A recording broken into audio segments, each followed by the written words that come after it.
चांदीचे दर थोडे कमी जास्त होऊ शकतील, परंतु चांदीची ही जी आगेकूच आहे, चांदीचा हा जो बुल रन सुरू झालेला आहे, तो आता थांबणार नाहीये असं जगभरातल्या अनेक तज्ज्ञांना वाटतंय. सर्वसामान्यांना मात्र वेगळी भावना आहे. सर्वसामान्यांना असं वाटतंय की चांदीचे दर आता प्रचंड वाढलेले आहेत.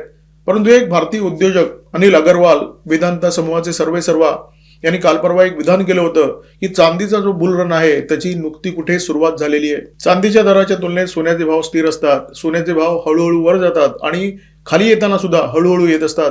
चांदीचं मात्र तसं नाहीये. चांदी भराभर वर जाते आणि भराभर खाली सुद्धा येते. दिवाळीच्या आसपास आपल्याला आठवत असेल, दिवाळीची सुरुवात होण्याच्या आधी चांदीचे दर 1,90,000 गेले होते. प्रति किलोला 1,90,000, जवळजवळ 2 लाखाला स्पर्श करणारच होते. परंतु दिवाळीनंतर हे जे दर आहेत ते झपाट्याने खाली आले. आणि किती खाली आले? लाखाच्या मागे 45,000ची घट झाली. चांदीचे दर सध्या 2.5 लाखाच्या आसपास आहेत. गेल्या महिन्याभरामध्ये हे दर 60% वाढलेले आहेत.